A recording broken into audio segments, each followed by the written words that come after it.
Anda kembali di Ainus Pagi, pemirsa. Petugas Badan Konservasi Sumber Daya Alam menangkap seekor macan dahan yang kerap memangsa kambing milik warga Jorongsi, Kabu-Kabu, Sumatera Barat.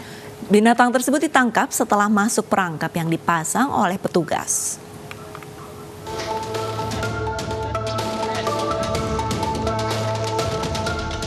Warga Sikabu-Kabu, Kabupaten 50 Kota, Sumatera Barat khawatir setelah ditemukan 5 hewan ternak mati dengan sejumlah luka. Warga dan petugas Badan Konservasi Sumber Daya Alam di sekitar perkebunan memasang perangkap. Hasilnya, seekor macan dahan masuk ke dalam perangkap. Satwa berupa satwa seekor harimau dahan hasil dari konflik yang terjadi di Nagari, Kabu-Kabu Tanjung Aro, Kabupaten 50 Kota. Evakuasi telah dilakukan dengan selamat yang dilepasliarkan di kawasan konservasi yang ada di Kabupaten 50 Kota.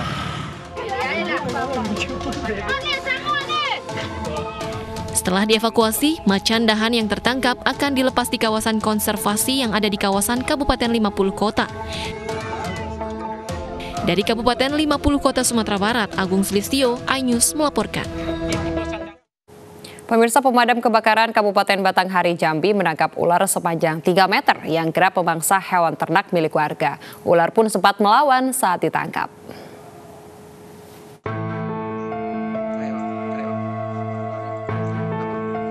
Tim pemadam kebakaran Kabupaten Batanghari, Jambi menangkap seekor ular piton di kandang ayam milik warga. Ular sepanjang 3 meter ini tengah diburu warga karena kerap memangsa hewan ternak. Penangkapan ular ini pun menjadi tontonan warga. Jadi biasanya ayam itu kan berbunyi kan, jadi nampaknya ayam itu diam. Sekali saya buka, tahu ada ular bergelung dalam ayam itu, dalam kandang tuh. Sudah sering berarti ular itu datang ke sini? Sering Pak, sering. Sekarang ada malam-malam dia datang atau dia ngilang. Yeah. Tapi yang dapat tertangkap ini cuma satu ini. Agar tidak membahayakan, petugas damkar menutup mulut ular menggunakan lakban. Rencananya, ular akan dilepaskan ke habitat asalnya. Dari Batanghari, Jambi, Joni Firdaus, iNews melaporkan. Beralih ke informasi lain, pemirsa, seorang warga Australia ditangkap polisi karena membuka kelas orgasme berbiaya sekitar 8 juta rupiah di Gianyar, Bali. Pelaku dibawa ke Polresta Gianyar untuk dimintai keterangan.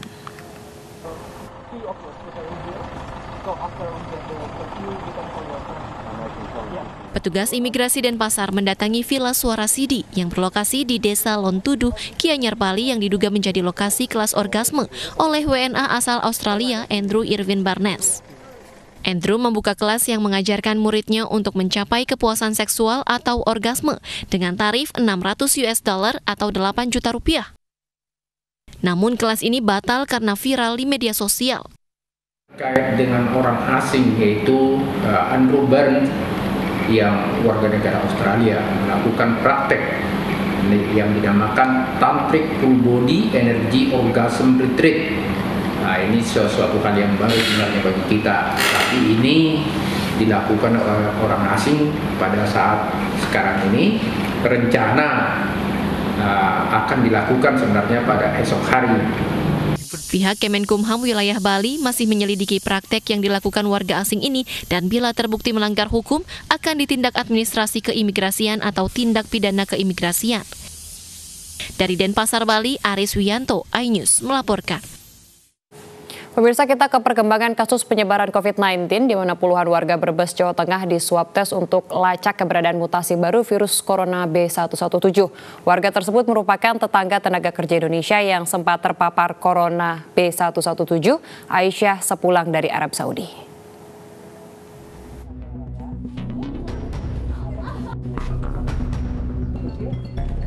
26 warga desa Kubangjati, Brebes, Jawa Tengah mengikuti swab tes yang dilakukan Dinas Kesehatan Kabupaten Brebes.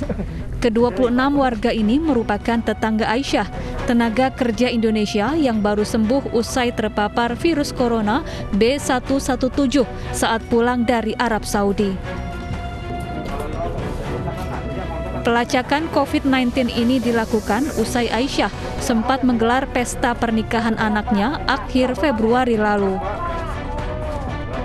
Ada pemeriksaan untuk swab PCR, terus pengambilan darah, sama rapid swab. Kemarin hasilnya itu yang kontak erat langsung itu 88-nya non-reaktif semua. Sebelumnya, Aisyah merupakan salah satu dari 2 orang yang terpapar mutasi baru virus corona B117. Aisyah sempat diisolasi di Wisma Atlet Jakarta dan telah dinyatakan sembuh. Setelah sembuh, Aisyah kembali pulang ke kampung halamannya. Dari Brebes, Jawa Tengah, Yunibar, iNews melaporkan.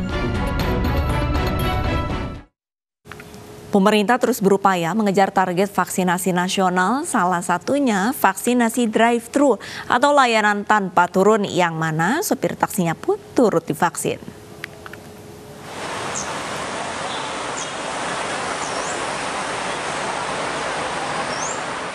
Sekali mendayung 2-3 pulau terlampaui, beginilah cara pemerintah agar vaksinasi COVID-19 bisa mencapai target. Bekerja sama dengan salah satu perusahaan taksi, Kementerian Kesehatan memastikan vaksinasi lansia dengan sistem drive-thru atau layanan tanpa turun, Lantatur, dapat mendongkrak target angka vaksinasi. Selain memvaksinasi penumpang taksi yakni lansia, supir taksi pun juga ikut divaksin. Sangat tertolong, ya kan? Kita semua ingin sehat, ya. Bukan untuk diri sendiri, tapi untuk semua. Menteri Kesehatan pun meninjau pelaksanaan vaksinasi Lantatur di area pool taksi di kawasan Cawang, Jakarta. Ia menilai cara ini cukup efektif. Pemerintah menargetkan 21,6 juta lansia bisa diberi vaksin hingga Juni mendatang. Karena memang target kita yang berikutnya sesudah nakes adalah lansia. Dan lansia itu kadang-kadang susah. Kalau disuntiknya mesti antri, mesti jalan. Salah satu cara yang paling efisien adalah drive-thru. Jadi saya ngelihat bahwa supir-supir Bluebird bisa mengajak para lansia untuk suntik di sini.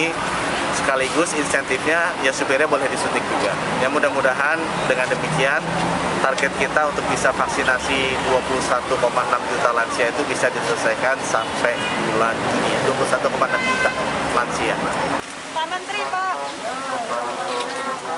800 peserta telah divaksinasi hingga hari kedua vaksinasi drive-thru.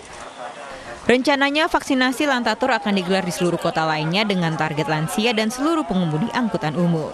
Dari Jakarta, Rio Manik, iNews melaporkan. Pemirsa, ketika daerah lain masih disibukkan dengan penanganan pandemi COVID-19, Kabupaten Musi Banyuasin menjadi kabupaten pertama yang mampu memberikan pelayanan bedah jantung terpadu di RSUD-nya. Ya, fasilitas bedah jantung terpadu ini juga sudah diakui Kementerian Kesehatan.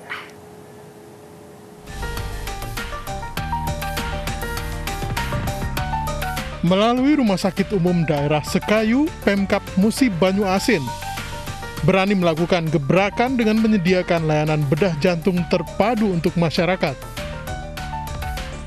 Meski hanya di tingkat kabupaten, pelaksanaan bedah jantung terpadu ini sudah berhasil menolong 10 orang pasien. Tak hanya pasien dari Musi Banyuasin, pasien penyakit jantung dari provinsi lain seperti Bangka Belitung datang juga ke RSUD Sekayu Muba ini. Atas keberhasilannya ini, Pemkab Musi Banyuasin bersama RSUD Sekayu mendapat pengakuan dari Kementerian Kesehatan sebagai satu-satunya kabupaten yang memiliki layanan kesehatan bedah jantung pertama di Indonesia. Ini memberikan semangat bagi kami untuk terus memberikan pelayanan yang terbaik dan bisa bersinergi bekerja sama dengan perhimpunan, dengan rumah sakit jantung harapan kita, bersinergi agar Rumah Sakit Umum Daerah Sekayu bisa lebih bagus lagi dalam memberikan pelayanan kepada pasien jantung.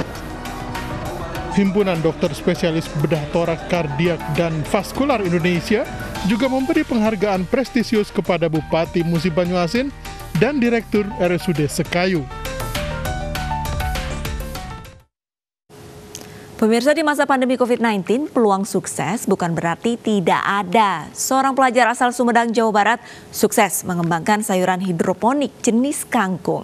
Penjualan dalam 5 bulan mampu raup untung jutaan rupiah.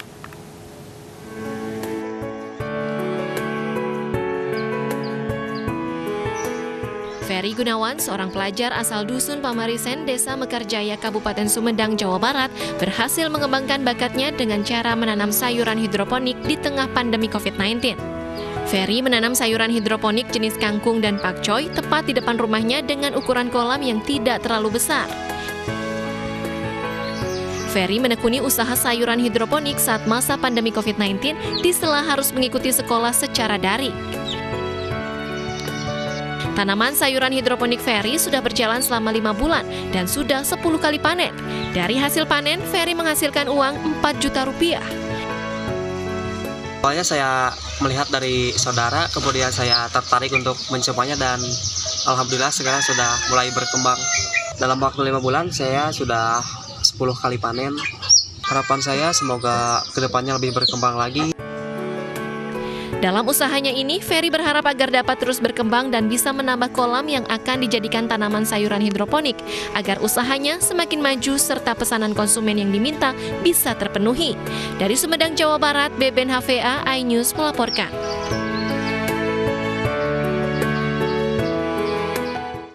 Ya, dari Jawa Barat kita beralih ke Sumatera Barat. Ini Salsa sudah pernah ke Medan belum? Belum deh kayaknya. Ada apa sih?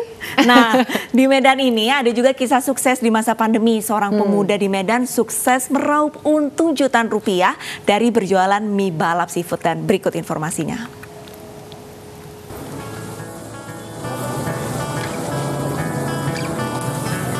Udang segar dicampur mie ditambahkan cumi.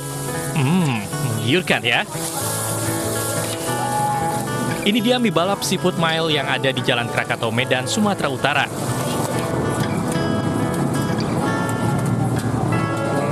Dalam sehari, warung mie balap mile tak pernah sepi pengunjung. Terlebih setiap pagi banyak warga memburu mie balap sebagai menu sarapan. Mie-nya ini enak bang, mantap, telurnya banyak. Terus kalau nih udangnya besar-besar, harganya pun terjangkau.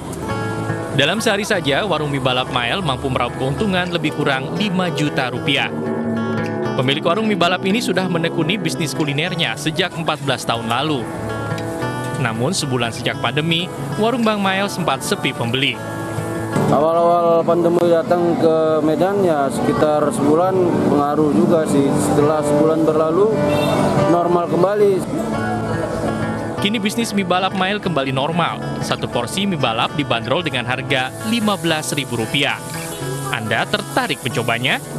Dari Medan, Sumatera Utara, Ahmad Ridwan Nasution, iNews melaporkan. Ya, Lista dan juga pemirsa, kalau tadi di Medan ada mie balap, ini di Sumatera Utara juga ada makanan lain yang kalau kita ke sana tidak lengkap rasanya kalau tidak mencoba okup.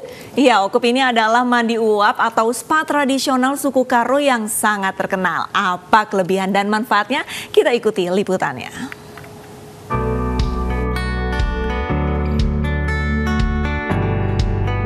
Berwisata ke Sumatera Utara di masa adaptasi kebiasaan baru, siapa takut? Asal patuhi protokol kesehatan ya. Nah, lelah jalan-jalan dan badan berasa pegal-pegal, ada tempat untuk merelaksasi diri di Medan yang harus dicoba agar semangat lagi berwisatanya. Bagi orang Sumatera Utara, khususnya Karo, pasti sudah tidak asing lagi dengan okup. Ya, okup merupakan spa tradisional dengan menggunakan rempah-rempah khas Karo. Aroma dan spa okup sangat harum karena memang menggunakan rempah-rempah herbal. Rempah-rempah direbus lalu dimasukkan ke dalam mesin uap hingga menghasilkan uap yang dipakai untuk sauna. Ada 100 macam jenis rempah yang kita masukkan jadi satu dan diuapkan supaya dapat langsung menyerap ke tubuh kita gitu. Ya enak, segar, rileks, semua badan ringan jadinya karena di sini rempah-rempahnya lebih alami dan banyak. Okup ini awalnya berfungsi sebagai pemulih pasca melahirkan, namun berkembang, bahkan saat ini sejumlah warga juga meyakini Okup bisa menetralisir tubuh dari virus corona. Jadi tunggu apa lagi? Kalau Anda sedang berada di Medan, tidak ada salahnya mencoba Okup, dan tentunya harganya sangat terjangkau. Tim Liputan iNews melaporkan. Pemirsa, Kementerian Koordinator Bidang Politik, Hukum, dan Keamanan menegaskan pengurus Partai Demokrat yang sah dan resmi tercatat di pemerintah adalah di bawah kepemimpinan Agus Harimurti Yudhoyono. Informasi selengkapnya akan kami hadirkan usai jeda, tetaplah di iNews Pagi.